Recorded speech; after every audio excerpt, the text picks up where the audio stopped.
Invite नहीं करता। Let's हम अपने टॉपिक पे आते हैं। हम ये नहीं कहेंगे कि हेलो बच्चों लाइक एंड सब्सक्राइब करो, ये सब कुछ नहीं बोलने वाले, ठीक है। अब बोल तो दिए, ठीक है।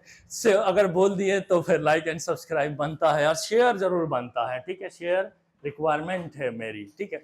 बट हम जानते हैं कि हम उतना शायद डिजर्व नहीं करते because during the lack of facilities, पर वो दिन भी आएंगे। I have more and more facility. अगर ज्यादा से ज्यादा फैसिलिटी होगा, जिस दिन ज्यादा फैसिलिटी होगा उतना ज्यादा तहलका मचाएंगे। But we need first of all your support. उससे सब्सक्राइबर के चल, अच्छा उससे क्या आएगा? कैमरे का मसला है, मोबाइल मोबाइल ही होता है ना, और चीज बाकी चीजें दूसरी चीज होती है। पर मुझे अभी फिलहाल तुम्हारा एग्जाम का करना है और एग्जाम का रिवीजन करना है। देखो सेरिबेरम पे हम लोग काम कर रहे थे। ये फोर ब्रेन का सबसे लार्जेस्ट पोर्शन है। तो जो जो बातें हमने कर लिया था उससे उसी को रिपीट करते हुए हम स्टार्ट करते हैं। सेरिबेरम के बारे में हम बात कर रहे थे, और सेरिबेरम के लिए पहली चीज कि लार्जेस्ट पोर्शन है। ये तो चूहा बिल्ली छठी सातवीं का बच्चा भी जानता होगा कि largest part of human brain होता है। अब इस चीज को जान लेने को तुम बहादुर, अरे मैं तो जानता हूं, ये तो बहादुरी मत समझ लेना इसको। लार्जेस्ट पार्ट तो है, ठीक है। और लेकिन इसमें मेन बात क्या है, याद रखने वाली बात क्या है? क्या बात है याद रखने वाली? कि इसका शेप कैसा होता है, ये भी चूहा बिल्ली भी जानता है। शेप कैसा होता है? वेलनेट लाइक, अखरोट लाइक। शेप कैसा होता है? वेलनेट लाइक है, वेलनेट लाइक। एक चूहे बिल्ली वाला ये सवाल है जो पूछेगा। मतलब इंसान तो इंसान क्या, चूहा बिल्ली भी जानता होगा कि largest part of human brain cerebrum है, और वेलनेट लाइक इसका शेप होता है। इसके अंदर दो सेरिबेरल हेमिस्फेयर होता है, दो सेरिबेरल हेमिस्फेयर होता है। ये इंपॉर्टेंट बात होता है। कंसिस्ट ऑफ टू सेरिबेरल हेमिस्फेयर होता है। सेरिबेरल हेमिस्फेयर होता है, हेमिस्फेयर होता है। टू सेरिबेरल हेमिस्फेयर होता है, टू सेरिबेरल हेमिस्फेयर होता है, ठीक है। मैं इसलिए चूहा बिल्ली कह रहा हूं कि अगर जैसे लार्जेस्ट पार्ट, अरे सेरिबेरम मैं जानता हूं, वेलनेट लाइक जानता हूं। बहुत से लोग नहीं कहते बायो में कुछ भी, nothing but mitochondria is the power house of cell. बस बात खत्म हो गई। अभी उसी माइटोकॉन्ड्रिया के अंदर इतनी बातें हैं ना कि वहीं पे हम फंसा कर रख देंगे वो इंसान जो कह के रहा। माइटोकॉन्ड्रिया में जितने डीप इंफॉर्मेशन है ना, जब उसके अंदर के जाके सारे बायोकेमिकल रिएक्शन देखने लगेंगे तो कोई इंसान नहीं कहेगा कि मुझे माइटोकॉन्ड्रिया के बारे में पूरी जानकारी है। कितना पढ़े होंगे? अरे आदमी एक लिमिट तक पढ़ता है। माइटोकॉन्ड्रिया में अनलिमिटेड इंफॉर्मेशन है, ऐसे ऐसे इंफॉर्मेशन तो देखता ही रह जाएगा। और यहां फैक्ट है, यहां मान लीजिए लेट्स इट, ये सब नहीं चलता। यहां फैक्ट है, वो सब चीजों को याद रखनी पड़ती है, वो भी सीक्वेंस मैनर में। बहुत सारे रिएक्शंस है, ठीक है। अगर मैं कहूं कि कंप्लीट रट्टा, तो बायो है ही नहीं।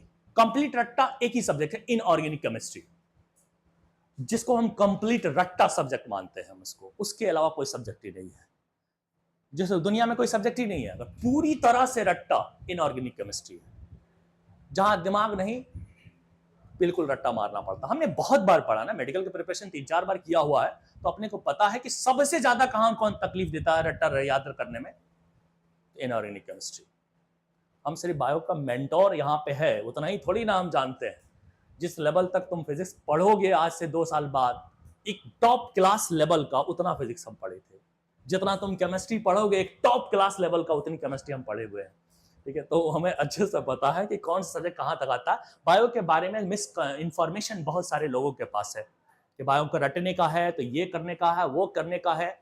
पहली बात, ये बात वही करेगा जो अधगल गगरी छलकत जाए, जिसकी खुद ही कोई औकात नहीं होती है। जितने इलिटरेट पर्सन है ना, वही ऐसी बातें कहेंगे, या फिर दिमाग से पैदल पागल इंसान, ये बात कह सकते हैं। सिंपली बात यह है कि लेकिन अगर जनरली यू नो दैट कि बायो से ही मेडिकल साइंस बनी है, और मेडिकल साइंस है तो तुम ठीक ठाक हो। अभी खांसी होती है, कफ सिरप कहां किस बेसिस पे बना है? केमिकल और बायो, बायो केमिकल रिएक्शंस है उसमें। और केमिकल में इनऑर्गेनिक की बात नहीं, ऑर्गेनिक की बात वहां करी जाती है। लेकिन उसको रिकमेंड कैसे करना है, ऐसे नहीं, कोई रिकमेंड नहीं कर सकता। कोई जाकर बेनाड्रिल खरीद लेता है, कोई जो कुछ खाली केमिस्ट्री वाले को लेके जाओगे तो कोई भी दे देगा वो, ठीक है। उसके लिए चलो, अभी ब्रेन ट्यूमर हो जाएगा तो फिर क्या करोगे? दुनिया में सबसे मुश्किल किस मशीन को ठीक करना है? ह्यूमन बॉडी, जिसको एक कॉम्प्लेक्स मशीन मानता है। सबसे मुश्किल काम उसको ठीक करना है ना, उसके लिए किसकी जरूरत पड़ती है? बायोलॉजी की जरूरत पड़ती है, ठीक है। महान सब्जेक्ट है, ठीक है। बस यह है कि लोग अपने टैलेंट को एक्सप्रेस करने के चक्कर में वो अपने ये कैलकुलेटिव चीजों को मुश्किल मानते हैं। हमको सबसे ज्यादा मुश्किल लगता है याद रखना, और अगले साल तक याद रखना, उसके अगले साल तक याद रखना, जो फिजिक्स इतना परेशान नहीं करता। वो एक बार समझे, मेहनत किए, हो गया, अपना हो गया। फिर उसके बाद प्रैक्टिस करते रहो, करते।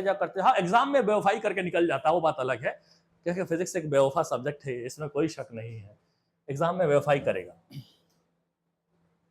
देखो, मैं ऐसा थोड़ी ना है कि मैं दो लोगों के सामने थोड़ी ना कर, मैं पूरे एक बोल रहा हूं। अगर 100 लोग देखेंगे, 200 लिखेंगे, या फिर 2000 देखेंगे, 2 लाख देखेंगे, 2 करोड़ देखेंगे, या फिर 200 करोड़ देखेंगे, जब भी देखेंगे ये बात सुनेंगे और मेरे को कमेंट करके बताएंगे कि मैंने कहां गलत बोला, ठीक है। ठीक, देखो दोस्त, सेरिबेरल हेमिस्फीयर होता है, कहां पे होता है बेटा?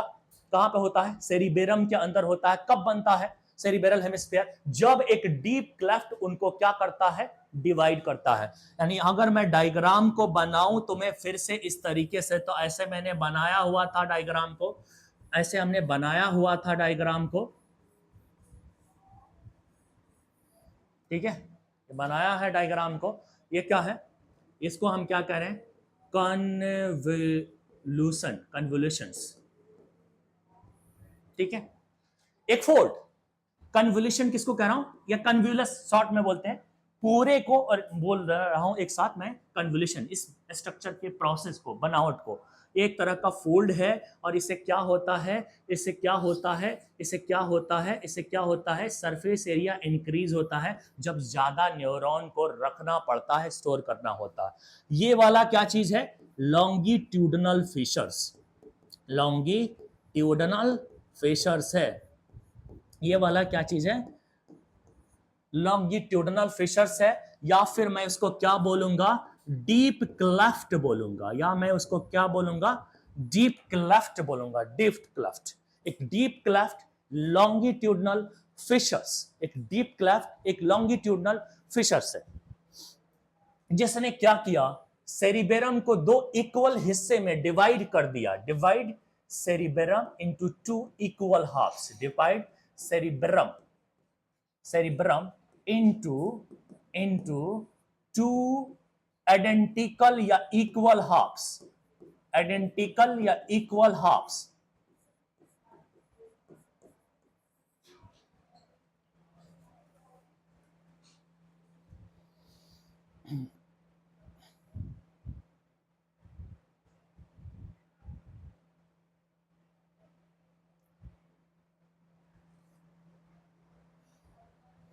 टू आइडेंटिकल हाफ्स, उसको क्या बोलते हो? सेरिबेरल हेमिस्फीयर बोलते हो। उसको क्या बोलते हो? सेरिबेरल हेमिस्फीयर। एक बात और मैं बताने जा रहा हूं, देखो, अगर तुम सुपीरियर व्यू से देखोगे, यहां पे खड़े होके देखते हो यहां ऊपर से, तो तुमको तो सिर्फ डिप्रेशन ही नजर आता है ना, वो डीप क्लेफ्ट ही नजर आएगा, कुछ और नजर नहीं आएगा। लेकिन अगर तुम नीचे से देख रहे हो, इंफीरियर व्यू से, या मैं हटाता हूं, ठीक है, ये बात करो। अगर तुम सुपीरियर व्यू से देखते हो, अगर तुम सुपीरियर व्यू से देखते हो, ऊपर के तरफ से व्यू से देखते हो, ये व्यू है सुपीरियर व्यू, तो ऊपर से तुम्हें क्या नजर आएगा? क्या नजर आएगा? तो केवल तुम्हें ये लॉन्गिट्यूडनल फिशर्स नजर आएंगे। तुम्हें क्या नजर आएगा? सुपीरियर व्यू से क्या नजर आएगा? क्या नजर आएगा कि सेरिबेरल हेमिस्फीयर को 2 इक्वल हिस्से में बांटा गया है। सेरिबेरम को 2 इक्वल हिस्से में, यानी सेरिबेरल हेमिस्फीयर में बांटा गया। किसके द्वारा बांटा गया है? डीप क्लेफ्ट के द्वारा, लॉन्गिट्यूडनल फिशर्स के द्वारा। यानी इसकी व्यू से, सुपीरियर व्यू से तुमको क्या पता चल रहा है कि सेरिबेरम जो है divide into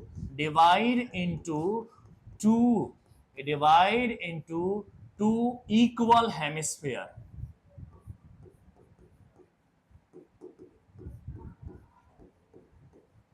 two equal hemisphere, 2 identical hemisphere, 2 equal hemisphere. किसने बांटा है? By deep cleft. ये बार बार मैं बोल रहा हूं, ये क्वेश्चन बहुत पूछा जाता है बोर्ड एग्जाम में। डीप क्लेफ्ट का नाम क्या है? Longitudinal fissures. याद रख पाओगे? अगर तुम नीचे से देख लोगे, इंफीरियर व्यू की बात कर लो, अगर तुम नीचे से देख लेते हो तो तुम क्या देखोगे? नीचे से वो किसी चीज से कनेक्ट है, एक ट्रैक्ट ऑफ नर्व फाइबर से कनेक्ट है। नीचे से देखोगे तो एक ट्रैक्ट ऑफ नर्व फाइबर से कनेक्ट है। ऊपर से देखोगे, अगर मैं ऐसे हाइपोथेटिकल एक डायग्राम बना देता, देखो ऊपर से जब तुम देखते हो ना तो तुम्हें ऐसे दिखाई देगा, ऐसे दो हेमिस्फीयर अलग अलग, ऐसा लगता खोपड़ी निकालो ना, अपना तोड़ के देखना आईने में, ये निकाल के देखोगे ना तो ऐसा लगेगा दो पीस ऐसे रखा है, एक अलग है ये अलग है। लेकिन जब उस पूरे बुद्धि को बाहर निकालोगे तो तुमको क्या पता चलेगा? नहीं, अलग नहीं है, ये तो अपर व्यू देख रहे हो, ये तो सुपीरियर देख रहे हो ना, तुम सुपीरियर व्यू से देख रहे हो, ऐसा दिख रहा है तेरा। लेकिन अगर तुम इसका इंफीरियर व्यू देख लो, इंफीरियर मतलब नीचे वाला व्यू देख लो, तो तुमको पता चलेगा कि ये भाई ज्वाइन है, कई जगह पे ऐसे ज्वाइन है, अलग अलग नहीं है। इसका इंफॉर्मेशन इधर और इसका इंफॉर्मेशन इधर ट्रांसपोर्ट होता रहता है, और वो किसके थ्रू? एक ट्रैक्ट ऑफ नर्व फाइबर। इसको क्या बोल रहा हूं मैं? इसको ट्रैक्ट ऑफ नर्व फाइबर, और ट्रैक्ट ऑफ नर्व फाइबर, और इस ट्रैक्ट ऑफ नर्व फाइबर को और क्या बोलोगे बेटा? बताओ क्या बोलते हो? सुना है कभी कॉर्पस कोलेजम नाम सुना होगा ना तुमने? कॉर्पस कोलेजम नाम सुना होगा, सुना है?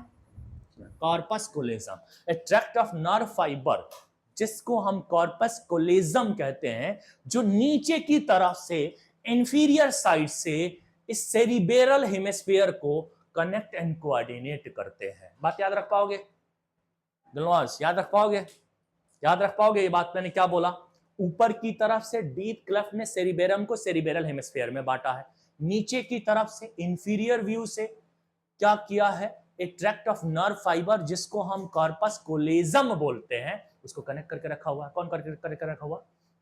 ये कॉर्पस कोलेजम कनेक्ट करके रखा है, दोनों सेरिबेरल हेमिस्फीयर को कनेक्ट करके रखा हुआ है, दोनों सेरिबेरल हेमिस्फीयर को कनेक्ट करके रखा हुआ है, कॉर्पस कोलेजम। और सबसे इंपॉर्टेंट बात इसके बारे में ये है कि ये से केवल प्रेजेंट किसमें होता है? मैमल्स में होता है, present in mammals only, mammals only, mammals only, mammals only, केवल मैमल्स में होता है। याद रहेगा? नहीं रहेगा तो तुम जानना, मैं तो बहुत बार रटा हूं। एक चीज और, कॉर्टेक्स, चाहे तुम कोई सा भी हेमिस्फीयर ले लो, सेरिबेरम का चाहे तुम कोई सा भी हेमिस्फीयर ले लो, लेफ्ट ले लो चाहे राइट ले लो, जब उसको तुम काटोगे तो तुम क्या देखोगे? उसमें दो तरह के रीजन नजर आएंगे। थोड़ा सा काटोगे ना तो देखें दो तरह के से रीजन आएंगे नजर, इस तरह से। मैं एक बात करने जा रहा हूं, यहां थोड़ा देखना। एक हेमिस्फीयर ले लेते हैं छोटा सा, थोड़ा सा बड़ा कर लेते हैं, ऐसे मैग्नीफाई कर लेते हैं, ठीक है, इस तरह से। ऐसे अगर तुम्हें समझ में नहीं आता तो एक और तरीका है मुझे समझाने का, इस तरीके से ले लेते हैं। फोल्ड ही दिखाना है तो हम ऐसे भी दिखा सकते हैं, इस तरह से। एक फोल्ड दिखा लिया, छोटा सा एक पीस काट लिया एक किनारे से। काटने के बाद मैं देख रहा हूं, मैं देखूंगा इसमें जो हिस्सा ये यार, अरे यार डरा दिए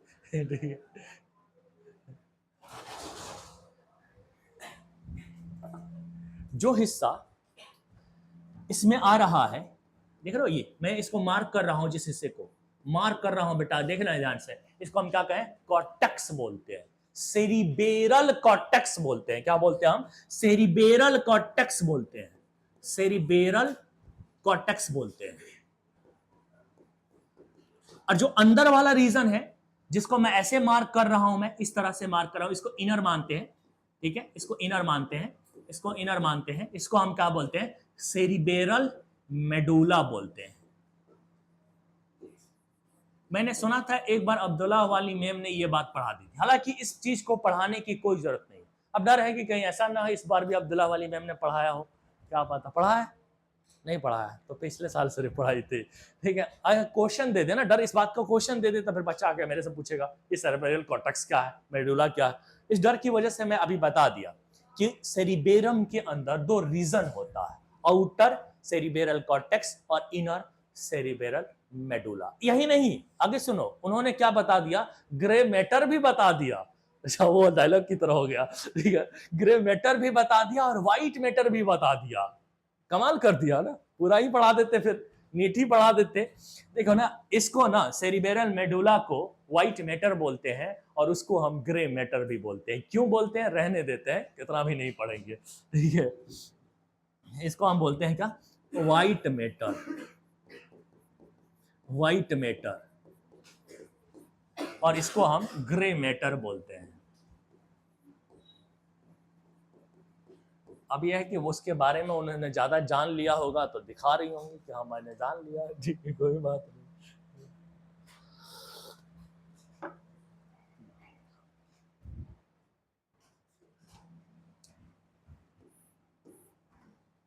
तो ग्रे मैटर और व्हाइट मैटर समझ लिए किसको कह रहे हैं, मत समझो, कोई जरूरत नहीं है, ये सिर्फ याद रखो।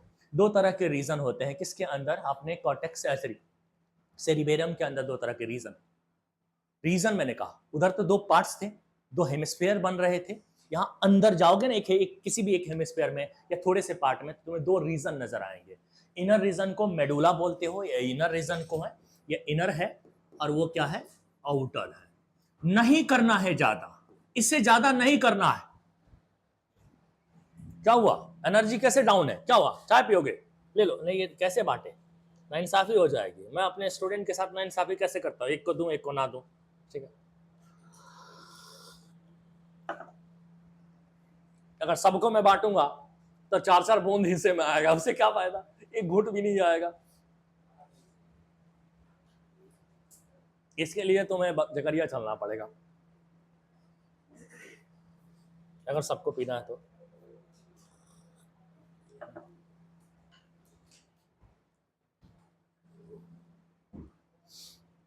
ये मैं हटाने वाला हूं, या लिख लियो, लिखिए लिखिए, जल्दी लिख लो जिसको लिखना है, जिसको वीडियो से लिखना है और रात में इंतजार करे। एक मिनट देखो रिकॉर्ड हो रहा है कि नहीं हो रहा, थोड़ा दिखाई दे रहा सर, हाँ तो रहा।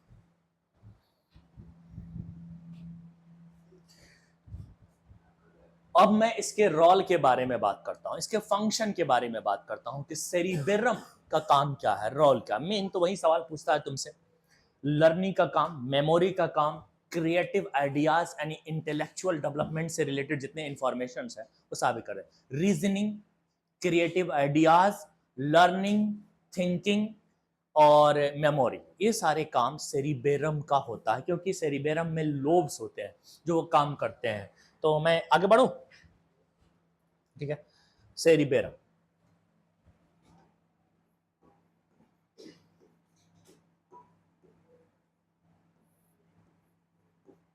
सेरिबेरम का रोल यानी फंक्शंस, फंक्शंस के बारे में बात करना है कि क्या इंपॉर्टेंस है, क्या करता है। तो हेल्प इन थिंकिंग, ये थिंकिंग में मदद करता है, सोचने में मदद करता है, इसके बारे में या उसके बारे में सोचने में। लेकिन हाँ, पॉजिटिव चीजें सोचा करो, नेगेटिव चीजें मत सोचा करो। थिंकिंग और याद रखने में, याद रखने में, क्रिएटिव आइडियाज में, क्रिएटिव आइडियाज में, थिंकिंग, मेमोरी, क्रिएटिव आइडियाज और क्या, ठीक है। वॉकिंग वॉकिंग सब में मदद कर देता है ये, भाई घूमने में भी कर सकता है, लेकिन वॉकिंग में जो बैलेंस है ना, वो बैलेंस कोई और करता है, तो इसको अभी रहने देते हैं, वॉकिंग नहीं करते। क्रिएटिव आइडियाज है, मेमोरी है, लर्निंग नहीं है, लर्निंग लिखो, ठीक है। लर्निंग एंड रीजनिंग, ये सारी चीजों में इसका मदद की जरूरत है, रीजनिंग इसकी मदद की जरूरत है।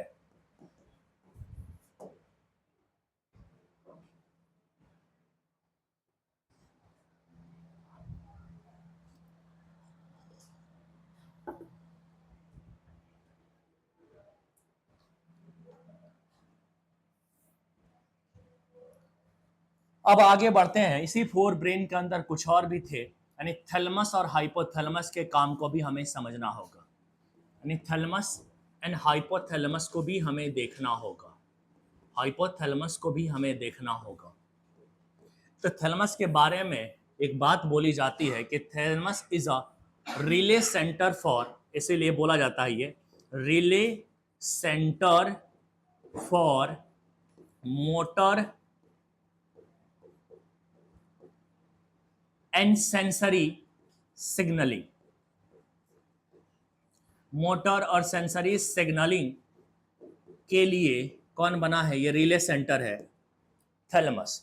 Thalamus wrapped by cerebrum, wrapped by cerebrum. Cerebrum इसको रैप करके रखा हुआ होता है।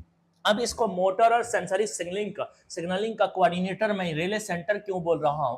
तो उसके लिए तुम्हें क्या करना पड़ेगा? थैलमस को देखना होगा। थैलमस ऐसे डंबल शेप का होता है, एक थैलमस। ऐसे दो थैलमस होता है तो हम क्या बोलेंगे? डबल डंबल शेप के हो गए। दो डंबल बना दिया तुमने, डबल डंबल शेप। ये थोड़ा सा घटिया वाला डंबल है, मतलब है, इसको हम बोलते हैं थैलमस। ये अपने पास क्या है? थैलमस है।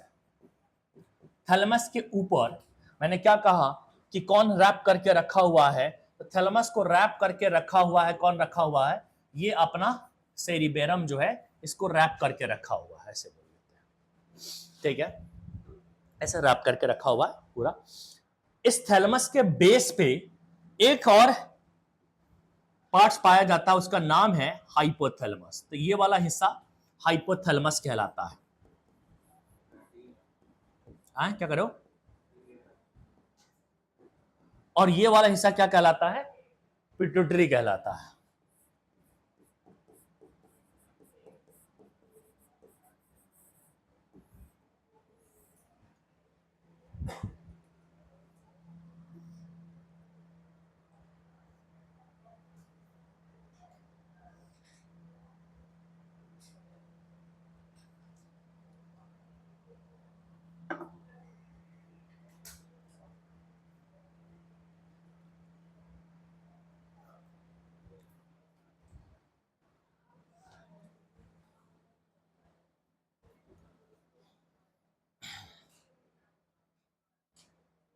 एक पिट्यूटरी है, एक हाइपोथैलेमस है। ये समझ में आया थोड़ी बात के स्ट्रक्चर को समझ पा रहा हूं? मैं बता रहा हूं रिले सेंटर कैसे है, मैं बता रहा हूं रिले सेंटर कैसे है। एक है यहाँ पे, देखो यहाँ पे अपना जो है रिसेप्टर है। रिसेप्टर से जो सिग्नल आता है उसको कौन सा सिग्नल बोलोगे? सेंसरी सिग्नल बोलोगे ना, सेंसस बोलोगे ना। रिसेप्टर से मैसेज आ रहा है, कौन लेके आ रहा? सेंसरी न्यूरॉन लेके आ रहा। तो उसमें जो सिग्नल है उसको क्या बोलोगे? सेंसरी सिग्नल बोलोगे। रिसेप्टर से जो सिग्नल आया वो है सेंसरी सिग्नल। सेंसरी सिग्नल बोलोगे, नहीं बोलोगे तो मैं गोली मार दूंगा, लेकिन तुम बोल लो सेंसरी सिग्नल। ये कहां पे आएगा? इस थैलेमस के पास आएगा। थैलेमस किसको देगा? इसको देगा। किसको? सेरिबेरम को। सेरिबेरम में ही तो सारे सेंटर बड़े मौजूद है, हेडक्वार्टर वहीं मौजूद है। चाहे हिजबुल्लाह का हेडक्वार्टर हो या हमास का, सबका हेडक्वार्टर वहीं पे मौजूद है, तो फैसला वहीं पे होगा।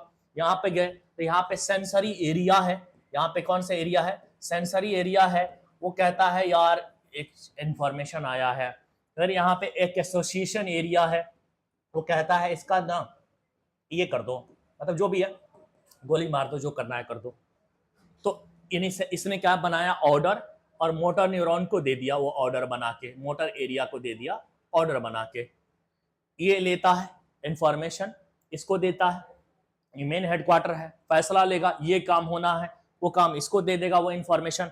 अब वो इंफॉर्मेशन यहाँ पे आ जाएगा। कैसा इंफॉर्मेशन होगा? Motor signalling, motor neurons, motor area से है ना, तो मोटर सिग्नलिंग आएगा। और ये मोटर सिग्नलिंग क्या थैलेमस के थ्रू ही आ रहा है, और जाएगा कहाँ पे? जहाँ पे इफेक्ट होना है। मोटर सिग्नल है वह कहाँ पे आएगा? जहाँ पे इफेक्ट होना है। इफेक्ट कहाँ? इफेक्टर पे। रिसेप्टर से सेंसरी सिग्नल आया, थैलेमस होते हुए सेंसरी एरिया पे गया, एसोसिएशन ने फैसला बनाया, कमांड बनाया और मोटर एरिया को दे दिया। फिर वो मोटर सिग्नल बना के इफेक्टर तक पहुंचा दिया और काम हो गया। तो दोनों को ले रहा ना, इधर ले भी रहा है और फिर लाके से दे भी रहा है। तो रिले सेंटर तक कहूंगा ना। अब मैं यहाँ खड़ा हो जाऊं, यहाँ से कोई सामान है जो यहाँ पे देना है, ऐसे उठाकर ऐसे दे, तो मैंने क्या किया? रिले सेंटर का काम किया है। तो इसीलिए हम ना थैलेमस को रिले सेंटर बोलते हैं। Relay centre for the motor और सेंसरी सिग्नलिंग के लिए हम इसको रिले सेंटर बोलते हैं। थैलेमस का समझ गए? थैलेमस समझ गए तो फिर सब समझ गए। हाइपोथैलेमस भी समझ गए। और हाइपोथैलेमस बहुत आसान है, ये तो चूहा बिल्ली भी जानता है, तो हम क्या। बचपन से पढ़ाते आए हैं, न्यूरो इंडोक्राइन ग्लैंड है, नर्वस सिस्टम का भी पार्ट है, इंडोक्राइन सिस्टम का भी पार्ट है, हार्मोन भी रिलीज करता है और समटाइम कुछ कंट्रोल भी करता है, बहुत इंपॉर्टेंट काम कंट्रोल करता है। अब तुमको भूख लग गया, बटर चिकन खाना है, किसने लगवाया ये भूख, किसने ये बटर चिकन का ख्वाहिश जगवाया है? तो हाइपोथैलेमस ने। तो चलो हम हाइपोथैलेमस की बात समझते हैं।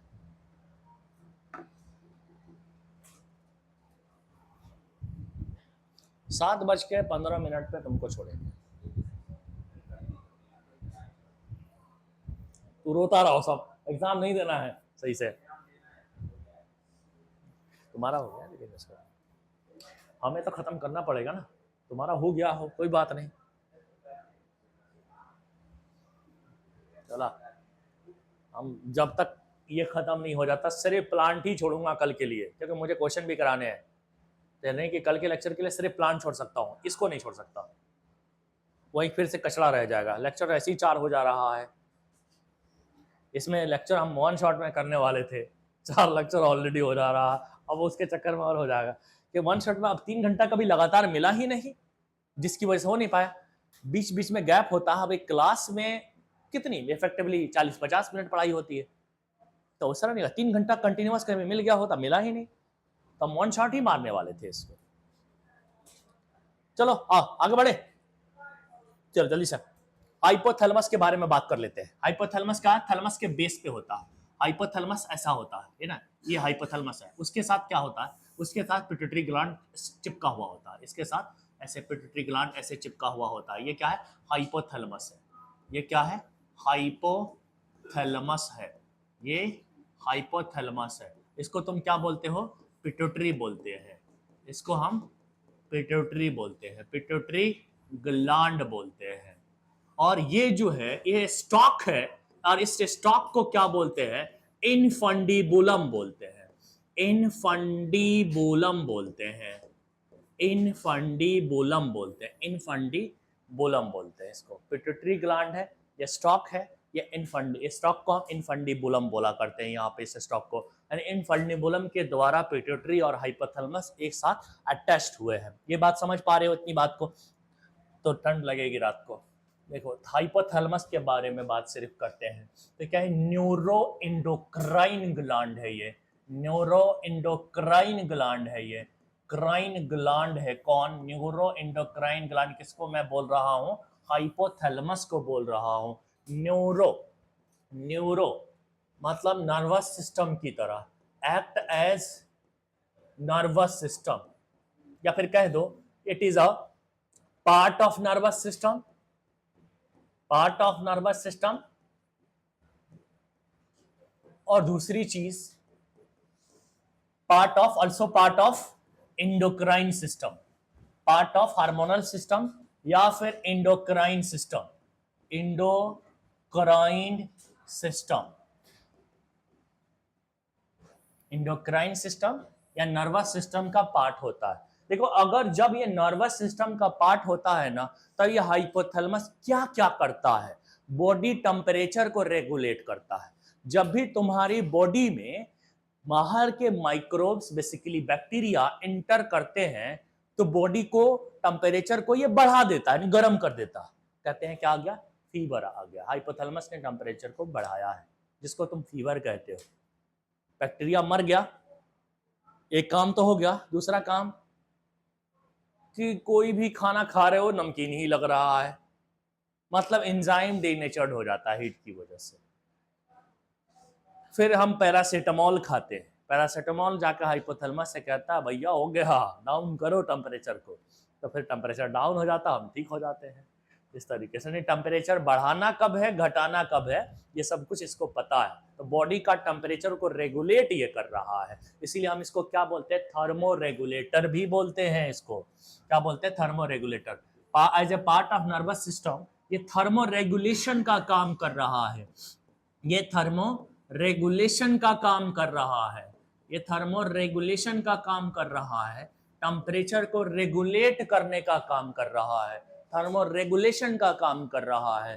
ठीक है, बॉडी टेम्परेचर को मेंटेन करने का काम कर रहा है। और फॉर क्या, और क्या? Urge for eating, urge for eating, drinking, भूख और प्यास। खाना खाने की चाहत को क्या बोलते हैं? भूख। और पानी पीने के चाहत को क्या बोलते हैं? प्यास। अर्ज मतलब चाहत, urge for eating and drinking. कौन कंट्रोल कर रहा? हाइपोथैलेमस। जब एज ए न्यूरल सिस्टम की तरह काम करता है तब, जब वो एंडोक्राइन सिस्टम की तरह काम करता है तब हार्मोन सिक्रेट करता है, सिक्रेट करता है, secretes secretes secretes secretes secretes secretes secretes, hormones, hormone को सिक्रेट करेगा। और उस हार्मोन को क्या बोलते हैं? हाइपोथैलेमिक हार्मोन बोलते हैं। हाइपोथैलेमिक हार्मोन बोला करते हैं।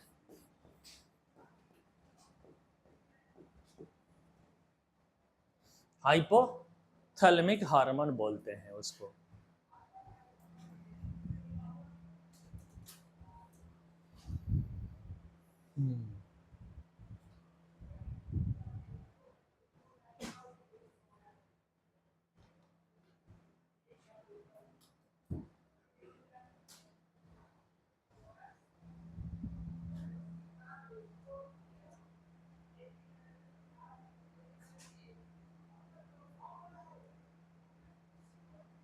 Urge for eating, urge for drinking.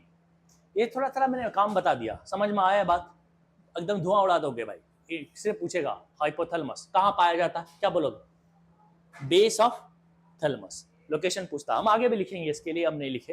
Hypothalamic hormone कौन कौन सा होता है वो भी सारी बात करेंगे। हाइपोथैलेमिक हार्मोन क्या होता है? ऐसा हार्मोन जो इससे सीक्रेट होता है और उसका एक ही काम होता है पिट्यूटरी ग्लैंड के फंक्शन को रेगुलेट करना। तो इसका एक ही काम होता है control function of pituitary gland, control function of pituitary gland, function of pituitary gland.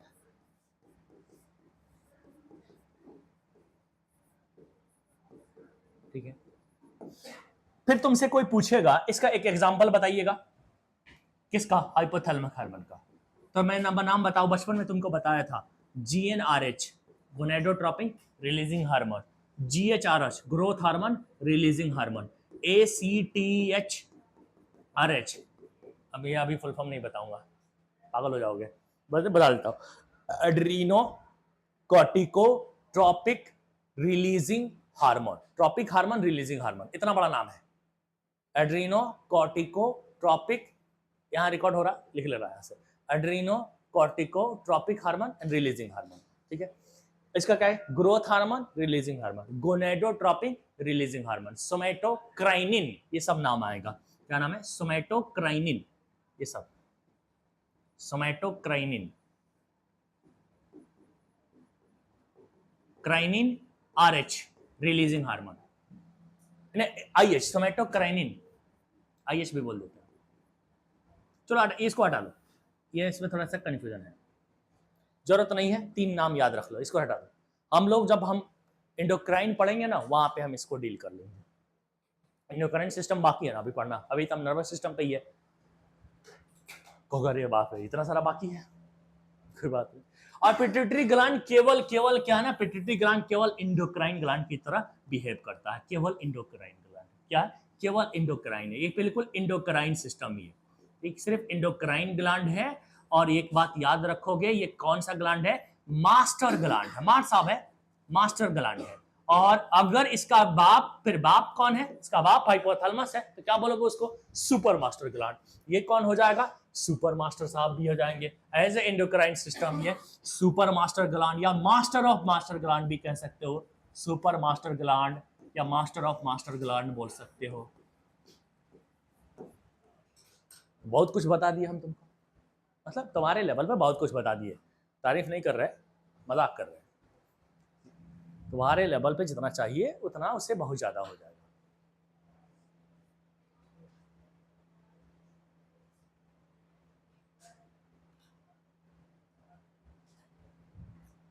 वैसे ना सिस्टमेटिक है ऐसा दुनिया में नहीं, पूरी दुनिया की मैं बात नहीं कर रहा हूँ। एल्मिचिवर की एक अपनी सोसाइटी है, एक दुनिया है जहाँ पे आदमी को खुद के मुंह से खुद की तारीफ करना जरूरी हो जाता है। क्योंकि अगर आप ऐसा ना, जनरली हम ना कहीं पे अगर दूसरी जगह पे होते हैं, रिकॉर्डिंग ठीक है, दूसरी जगह होते हैं ना, हम कह रहे यार मेरा ये काम नहीं हो रहा, तो कहेंगे कैसे नहीं, तुम कर तो रहे हो, ये करो फिर हो जाएगा, तुम कर तो रहे हो, अच्छा कर रहे हो। यहाँ पे अगर ये काम नहीं हो रहा, अरे आपसे होगा भी नहीं, यहाँ पे ऐसा जवाब होगा, आपसे होगा भी नहीं। मतलब निगेटिव पर्सन के एक ग्रुप्स है यहाँ, ठीक है। और जानते हो टैलेंटेड टीचर्स या फिर कोई हाई ग्रेडेड टीचर्स को ग्रेड कौन देता है? यहाँ सड़क छाप ग्रेड कौन देता है? जो खुद कॉलेज कभी नहीं जाता, जो पढ़ाई लिखाई से दूर रहता, वो ग्रेड देता है। उसकी जरूरत, पहली बात बेगैरतपना होती है, इसको हम कहते हैं बेगैरतपना। ऐसे सिस्टम में है तो उसकी हक कैसे है बोलने का? यहाँ पे रिजर्व। वही देखता हूं मैं कि यही की बात करता हूं। नहीं, मैं देख रहा हूं, मैं गलत नहीं बोल रहा हूं। क्या है कि एक सिस्टम है, एजुकेशन सिस्टम है, यहाँ पे कौन सी चीज का कौन बात करेगा कौन नहीं बात करेगा होना चाहिए, सिस्टमेटिक वे होना चाहिए, ठीक है। तो ऐसा कुछ भी घुसना, ये सब चीजें एकदम अनइरेगुलर, एकदम इरेगुलर बिहेवियर्स। इसलिए मैं देखता हूं कि इस पूरे शहर की सोसाइटी एक अलग है, यहाँ की सोसाइटी अलग है पूरे का। और इसीलिए बहुत सारे ऐसे काम जो पॉजिटिव आपके डायरेक्शन में हो सकते हैं, नहीं हो पाते हैं, बहुत सारे। चलो आगे बढ़ते हैं। कौन सा पढ़े हम लोग पढ़ेंगे, अब इधर चलते हैं। इधर हमने मिड ब्रेन का बात कर लिए थे, अब हम कहां बढ़ेंगे? हाइंड ब्रेन की बात करेंगे, हाइंड ब्रेन की बात करेंगे।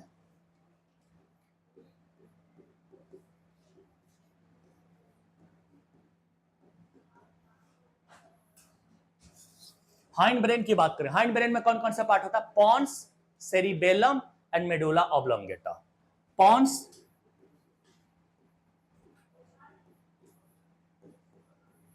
सेरिबेलम एंड मेडुला ऑब्लोंगेटा, ये तीन नाम पढ़े थे। पॉन्स के बारे में बता दिया था कि नहीं? मैंने पहले बता दिया था कि नहीं? पॉन्स के बारे में बता दिए थे।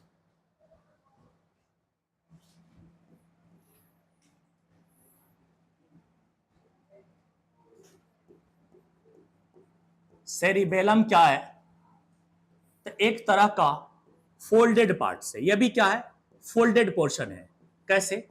जैसे सेरिबेलम था, और इसको हम बोलते हैं सेकंड लार्जेस्ट पार्ट। मैं देखो पॉन्स के बारे में बता पहले दिया था कि वो क्या है? ट्रैक्ट ऑफ नर्व फाइबर है, जो क्या करता है? ब्रेन के डिफरेंट डिफरेंट पार्ट्स को इंटरकनेक्ट करके रखता है।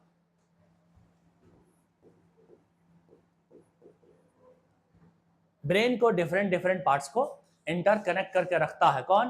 पॉन्स। उसके बारे में कोई सवाल तुमसे नहीं पूछा जाएगा। यहाँ पे सेरिबेलम पे चलते हैं। सेकेंड लार्जेस्ट पार्ट्स जो है, सेकेंड लार्जेस्ट पार्ट में कौन आता है? ये आपका सेरिबेलम आता है। यह भी फोल्डेड है उसी की तरीके से। अगर देखोगे तो ये इस तरीके से तुम्हें दिखाई देगा, इस तरीके का ये दिखाई देता है तुम्हें, ये इस तरीके का, इस तरह का अगर तुम देखोगे ना, इस तरह का स्ट्रक्चर दिखाई देगा ये सेरिबेलम को।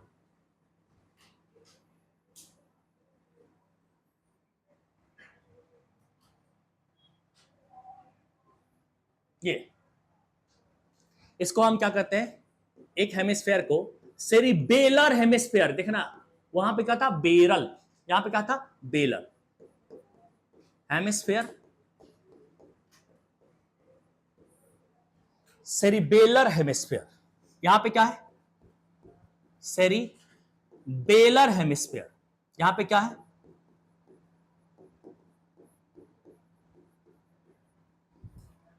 Cerebellar hemisphere. ये क्या है? ये क्या है? वर्मिस है, वर्मिस। जो इसने क्या किया? वहां पे डीप क्लेफ्ट था, यहां पे वर्मिस है। जो क्या किया इसने? इसने सेरिबेलम को सेपरेट करके रखा। अच्छा, नहीं समझ में आया बात? किसको नहीं आया? फिर से बताते हैं, जो बताते हैं। ये पूरा स्ट्रक्चर सेरिबेलम है। इस सेरिबेलम को वर्मिस ने क्या किया? दो हेमिस्फेयर में बांट दिया। उस हेमिस्फेयर को क्या नाम है? सेरिबेलर हेमिस्फेयर, ठीक है। उसी के तरीके से भी फोल्ड है। इसी की तरह यहां पे भी कन्वोल्यूशन है, यानी कन्व्यूलस है, फोल्ड है, और वही काम यहां पे भी करता है। यहां पे भी ग्रे मैटर और व्हाइट मैटर है। इसको हम मेडुला बोलते हैं। हम बाहर वाले ये जो लेयर्स है, इसको क्या बोलेंगे? हम कॉर्टेक्स बोलेंगे। लेकिन यहां पे क्या बोलेंगे? सेरिबेलम कॉर्टेक्स, सेरी इन्हें बेलम नहीं, बेलर कॉर्टेक्स, बेलर मेडुला। वहां बेरल था, थोड़ा बेरल था, यहां बेलर है। ध्यान देना। इसके अंदर अगर रीजन की बात करोगे तो मैं बोल रहा हूं, वहां रिकॉर्डेड है, तुम सुन सकते हो। बेलर यहां वर्ड इस्तेमाल करेंगे, वहां पे बेरल था, बेरल हेमिस्फेयर या बेलर हेमिस्फेयर है, ठीक है।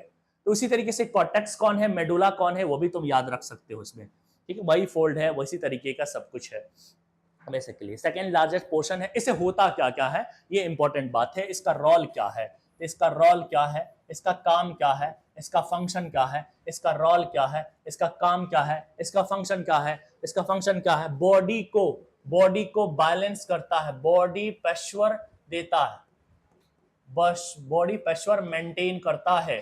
और क्या करता है, और क्या करता है, बॉडी पार्ट्स को कोऑर्डिनेट करता है, बॉडी पार्ट्स को कोऑर्डिनेट्स करता है, कोऑर्डिनेट्स करता है। कुछ गड़बड़ है क्या, या सब समझ में आ गया, कुछ रह गया, सब समझ में आ गया। इसमें मेन काम है मेडुला ऑब्लोंगेटा।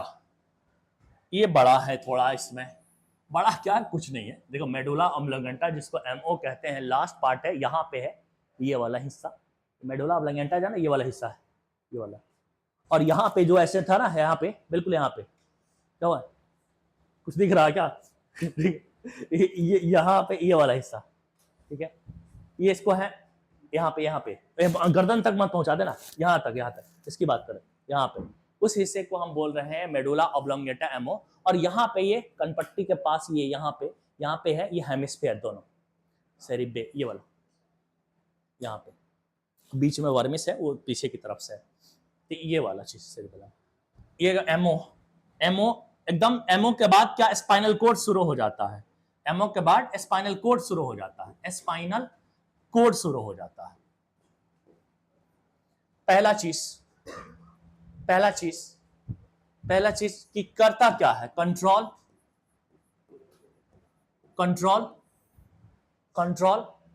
क्या करता है, क्या कंट्रोल करता है, क्या कंट्रोल करता है, कंट्रोल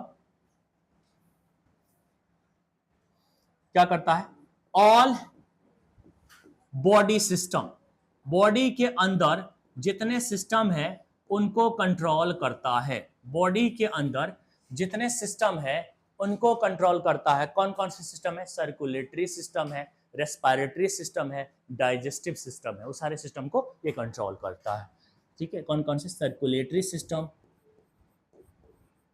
यानी इनवॉलंटरी एक्शन को कंट्रोल कर रहा है, सर्कुलेटरी, रेस्पिरेटरी है क्या, डाइजेस्टिव क्या, involuntary. Circulatory system, digestive system, respiratory system, respiratory system,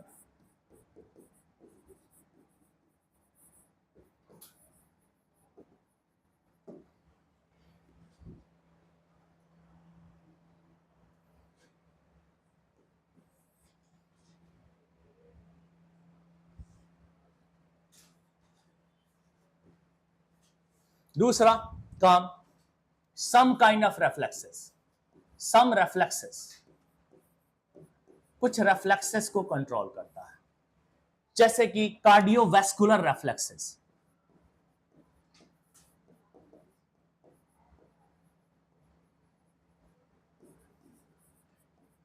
vomiting,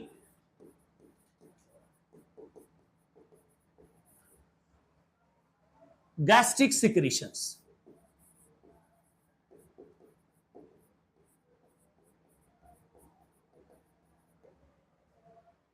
gastric secretion,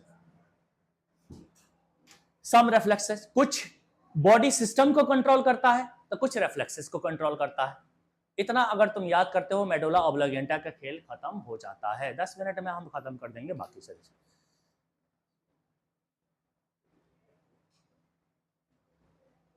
अच्छा लिख लिए, नहीं लिखे तो लिखते जाओ, जहां जहां लगे वहां वहां पूछते जाओ, जो लिखने में परेशानी होगा उसके बारे में पूछते जाओ। एक तो ये सारा का सारा लेक्चर में लिखना फिकना, लिख लिए सब आ रहा।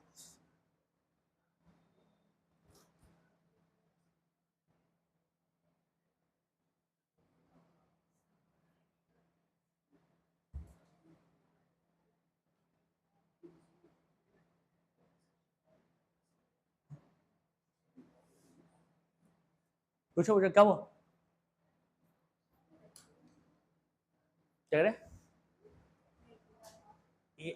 ऐसे मेडुला ये है हिस्से का अंदर का, मतलब पूरा सवाल पूछा ना मेडुला। अच्छा वो मेडुला ऑब्लांगेटा अलग चीज है, इसके पोर्शन है इनर पोर्शन को हम मेडुला एक टर्म ही बोला करते हैं। इनर रीजन को, ये कहीं पे भी रीजन होता है इनर और आउटर, तो कॉर्टेक्स और मेडुला ये टर्म इस्तेमाल करते हैं, चाहे वो किडनी में हो चाहे कहीं और हो, कॉर्टेक्स और मेडुला ये टर्म इस्तेमाल करते हैं। तो यार रीजन क्या है, मेडुला ऑब्लांगेटा नहीं है। आराम से आराम, पढ़ाई हुई क्या है, अभी तो बात ही हुई है खाली। क्या हो रहा,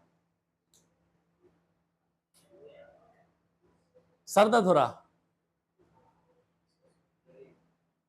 ब्रेन हेमरेज हो रहा है क्या? अरे बताओ तुम, उसकी आवाज नहीं आ रही है। अच्छा बताओ बताओ क्या कह रहे हो। हाँ बोलो बोलो क्या हो रहा है? जिम वाला तुमको मार थोड़ी ना देखा, कहना है पढ़ाई हो रही थी। ये तो सलमान खान हो रहा है यार बिल्कुल। जिम जाने के एकदम टाइम से रहे दोनों को, कल भी तो जिम गए थे नहीं गए थे?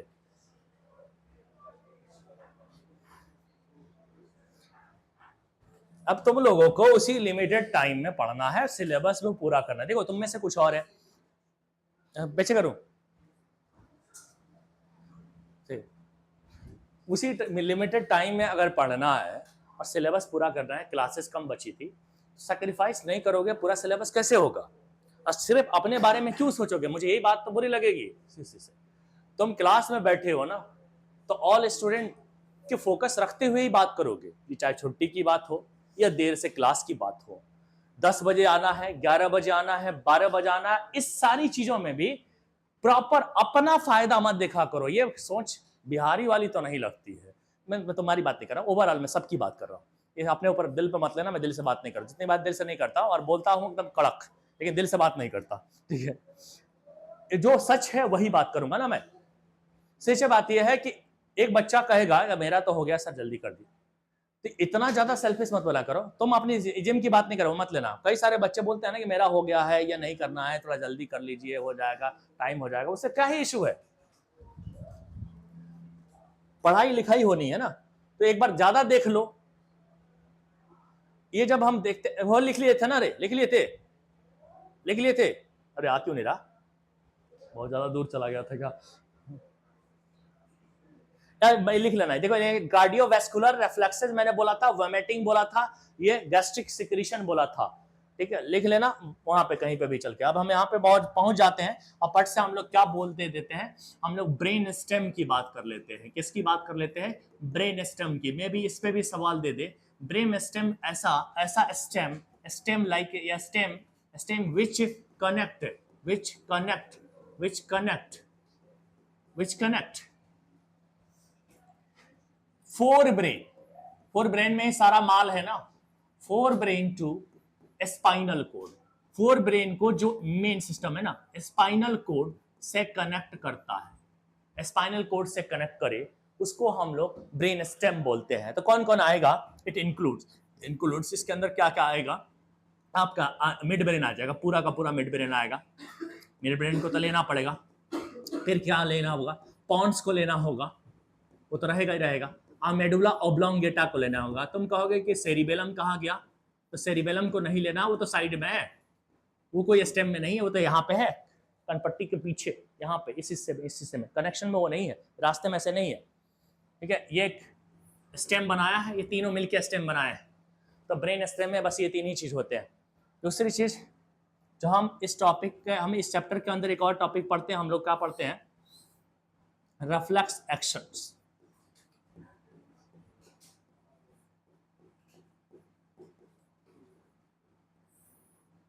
रिफ्लेक्स एक्शन, रिफ्लेक्स एक्शन ऐसा एक्शन जिस पे तुम्हारा कंट्रोल ना हो, या ऐसा दोस्त जो काम करने निकल जाए तुम्हारे एक कहने पे। देखो ऐसा रिफ्लेक्स एक्शन को ट्रीट कैसे करना है।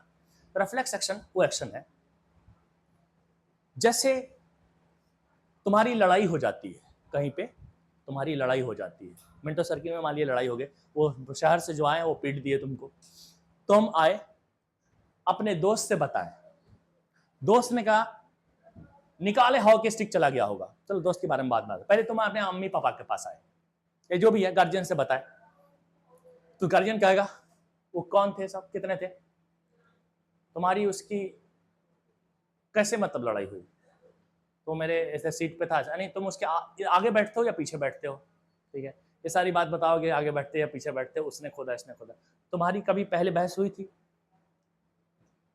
तो तुमने मुझे पहले क्यों नहीं बताया, ये सारी बात होगी, तुम्हारा भी तो कुछ ना कुछ दोष है इसमें, तुम उसको घस गए ही क्यों थे, तुमको ही धो देंगे, ठीक है, पकड़ के उसको तो धो, तब तक वो भाग भी जाएगा अगर जहां पर भी होगा, लेकिन अगर तुम दोस्त को बताओगे भाई मेरे को मारा है, चल रहा है मारने के लिए, चल हॉकी स्टिक, नहीं पूछेंगे कौन है कहाँ का है, चल चल निकालो हॉकी स्टिक कट्टा फट्टा जो भी है निकाल के लेके चल दो मारने के लिए, वहां पीट पाट के आएंगे, फिर पूछेंगे मसला क्या था, मारे हम लोग क्यों उसको, मसला क्या था, अब पूछेंगे, यहाँ गार्जियन पहले ही मसला पे मसला पूछ के तो देर कर दिया, उल्टा में हम ही को पीट दिया, लेकिन दोस्त को बताए तो काम हो गया, उसका अंजाम अब क्या होगा, उधर से वो 20 लड़के लेके आएंगे, क्या होगा वो तो बात अलग है। रिफ्लेक्स एक्शन एक ऐसा एक्शन है जो कर तो देता, अंजाम चाहे कुछ भी हो कर तो देता है, फौरन का फौरन काम होगा, सबसे fastest action, autonomic, spontaneous, rapid, involuntary action को रिफ्लेक्स एक्शन बोला करते हैं, इसे अपने आप होने वाला, तो मैंने क्या बोला, स्पॉन्टेनियस बोला है, spontaneous, autonomic, autonomic, spontaneous, autonomic, rapid, rapid and involuntary actions, and involuntary actions, और involuntary action जो है actions which is controlled by, which is controlled by, कौन है ये दोस्त, कौन कंट्रोल कर रहा, दोस्त, दोस्त कौन अपना, स्पाइनल कोड, स्पाइनल कोड, उसको तुमने क्या नाम दिया, रिफ्लेक्स एक्शन दिया। इतनी जल्दी काम क्यों होता है, क्योंकि इसमें इंपल्स कंडक्शन बहुत फास्ट होता है, जो स्पीड है कंडक्शन का ना, इसमें इंपल्स का स्पीड है, जो कंडक्शन का स्पीड ऑफ कंडक्शन, इंपल्स का जो कंडक्शन का स्पीड है वो क्या है, कितना है, 120 मीटर पर सेकेंड, एक सेकेंड में 120 मीटर भागेगा, इतना तेज है, इसीलिए काम बहुत जल्दी होता है यहाँ पे। अब देखो ना, गरम प्लेट पे हाथ रखते हैं, सोचते थोड़ी है ना कि हटाए कि ना हटाए, कितना गर्म है, किधर हटाए, दाएं हटाए बाएं हटाए, ऐसा कुछ नहीं, गर्म लगता पट से हटाते हैं, अब हल उसका अंजाम कुछ भी हो, पीछे जाकर दीवार से हाथ टकराए, उससे ज्यादा चोट लग जाए, उससे ज्यादा इंजोर हो जाए, पर हम कर देते हैं, स्पीड बहुत तेज काम करता है उसमें, स्पीड ऑफ कंडक्शन की बात करते हैं, ठीक है, ठीक है, समझे।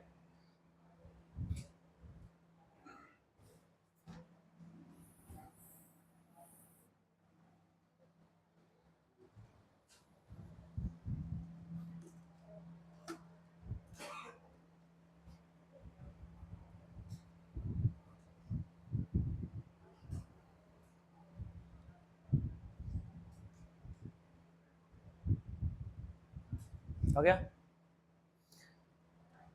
ये बहुत तेज दौड़ता है, आसमान में थोड़ी ना दौड़ता होगा, कोई ना कोई रास्ता तो होता होगा, काम बहुत जल्दी होता है, तेज भी दौड़ता है, लेकिन किसी पाथवे से तो होके दौड़ता होगा ना, ये इंफॉर्मेशन, ये इंपल्स, जिस पाथवे से होके ये दौड़ता है, उस इंफॉर्मेशन को हम लोग क्या बोलते हैं, उस पाथवे को हम लोग क्या बोलते हैं, रिफ्लेक्स आर्क बोलते हैं, एक्शन जो हो रहा है वो रिफ्लेक्स एक्शन हो रहा है, कैसे कैसे है इसका एग्जांपल, रिफ्लेक्स एक्शन का अगर एग्जांपल, पहले उस सब बात करने से पहले एग्जांपल अगर लिख ले कि कौन कौन सा एक्शन हो, तो इसका, जिसको हम रिफ्लेक्स एक्शन मानोगे, तो जो हमारे कंट्रोल में नहीं हो, अचानक होने वाला काम हो, जैसे विथड्रॉल ऑफ हैंड, विथड्रॉ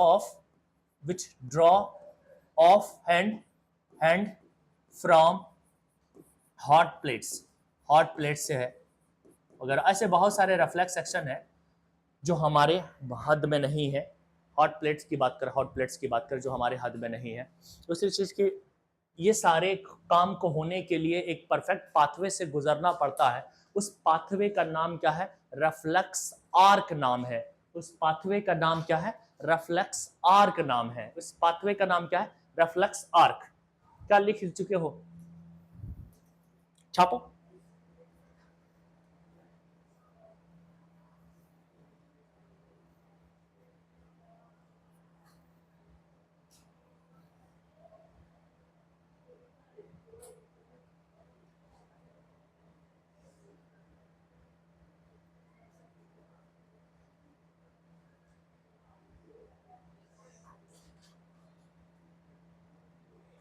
हो गया, छुट्टी करे या आर्क पढ़ा दे? बता दो तुम्हारे, आर्क पढ़ा दे। देखो देखो, पहली बार दिल खुश कर दिया, आर्क पढ़ा दिया। आर्क पढ़ाने के बारे में इजाजत मिल गई है तुम लोगों से, ठीक है। कौन सा? Reflex arc.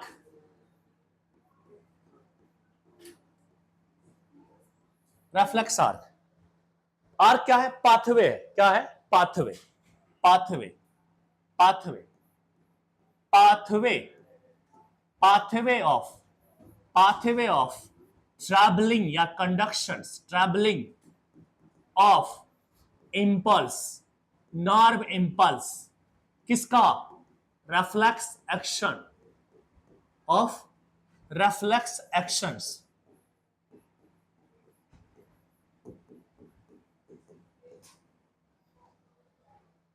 उसको हम क्या बोल रहे हैं? Reflex arc. रेफ्लेक्स आर्क बोल रहे हैं हम इसको। क्या बोल रहे हैं? Reflex arc.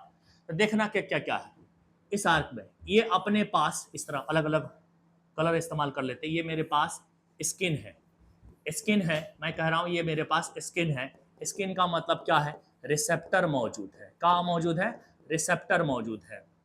यहां पे देखना, यहां पे एक आपका सेंट्रल नर्वस सिस्टम मतलब स्पाइनल कोड हमारे पास, तो अभी यहाँ पे स्पाइनल कोड ही है, तो हम इसको central nervous system, central nervous system में मैं बात अभी क्या कर रहा हूँ? स्पाइनल कोड की बात करता हूँ। एक मौजूद ये है।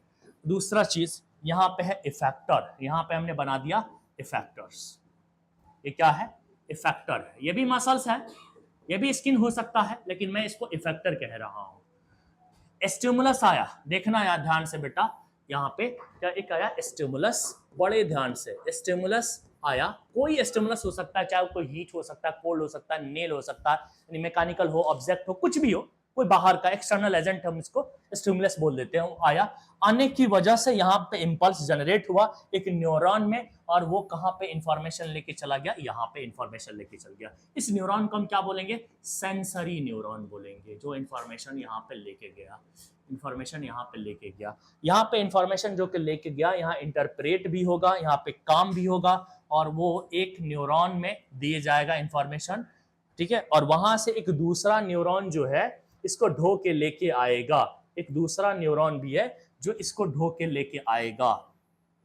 ये तो ये जो बीच में न्यूरॉन है जो यहाँ पे मौजूद है ना, इसी को हम क्या बोल रहे हैं? Inter neuron.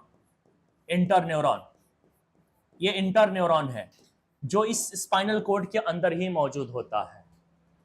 उसके बाद इंफॉर्मेशन यहां इंटरप्रेट करा, रिले किया, जो भी हुआ होगा फैसला वहां पे, वहां से इंफॉर्मेशन इसके थ्रू आ रही है। इसका नाम क्या होगा? मोटर न्यूरॉन होगा।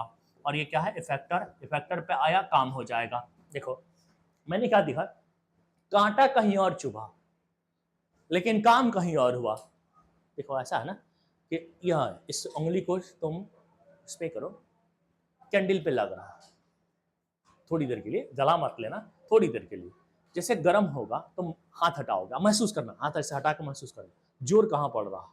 इधर कहीं पे या इधर कहीं पे, इधर ही जोर पड़ रहा। जैसे हाथ हटा रहे हैं तो जोर इधर पड़ रहा। इसका मतलब जो इफेक्टर है वो इधर कहीं पे है।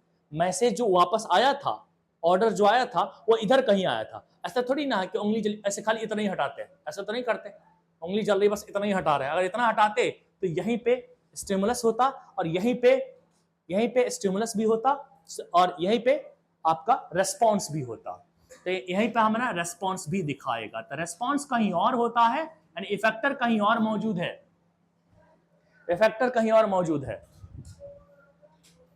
तो तुम इस पाथ में, रेफ्लेक्स आर्क में तुम देखोगे, तुम रेफ्लेक्स आर्क में देखोगे, रेफ्लेक्स आर्क में देखोगे क्या क्या चीजें होती है। उसमें तुम्हें देखोगे कि यहाँ पे एक रिसेप्टर होता है। तो देखोगे एक रिसेप्टर होता है। रिसेप्टर से बेटा कहाँ पे जाता है? नर्व इंपल्स कहाँ पे जाता है? कहाँ पे जाता है? कहाँ पे जाता है? सेंसरी न्यूरॉन पे जाता है। और सेंसरी न्यूरॉन से फिर कहाँ पे जाता है? सेंसरी न्यूरॉन पे फिर कहाँ से जाता है? सेंसरी न्यूरॉन पे कहाँ से जाता है? सेंट्रल नर्वस सिस्टम के पास स्पाइनल कोड पे जाएगा। स्पाइनल कोड से कहाँ पे जाता है? वही इंटर न्यूरॉन, ठीक है। इसके बाद कहाँ पे जाएगा? मोटर न्यूरॉन पे जाएगा। और मोटर न्यूरॉन पे जाके फिर कहाँ पे जाएगा? मोटर न्यूरॉन पे फिर कहाँ पे जाएगा? आपका इफेक्टर पे जाएगा। तो यहाँ पे ये आर्क भी खत्म हो गया। Reflex arc, reflex action, speed of conduction.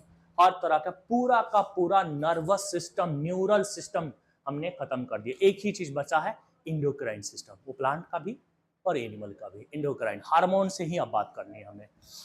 अब बहरहाल हम जितना चाहते थे उतना पढ़ नहीं पाए। हम इंडोक्राइन सिस्टम भी ह्यूमन का यानी कि एनिमल का करना चाह रहे थे, इसमें कुछ हार्मोन के नाम लिखने थे और उनके काम लिखने थे।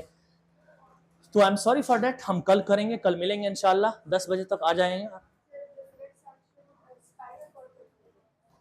हाँ, रिफ्लेक्स एक्शन स्पाइनल कोड करता है generally, your according to your syllabus, your standard. वैसे सिर्फ इतना ही रिफ्लेक्स एक्शन नहीं है, सारे रिफ्लेक्स एक्शन स्पाइनल कोड नहीं कर सकता कंट्रोल, कुछ ब्रेन भी करता है। क्रेनियल रिफ्लेक्स और स्पाइनल रिफ्लेक्स, दो तरह के रिफ्लेक्स होते हैं। तुम्हारे यहाँ सिर्फ वही पढ़ते हैं, स्पाइनल।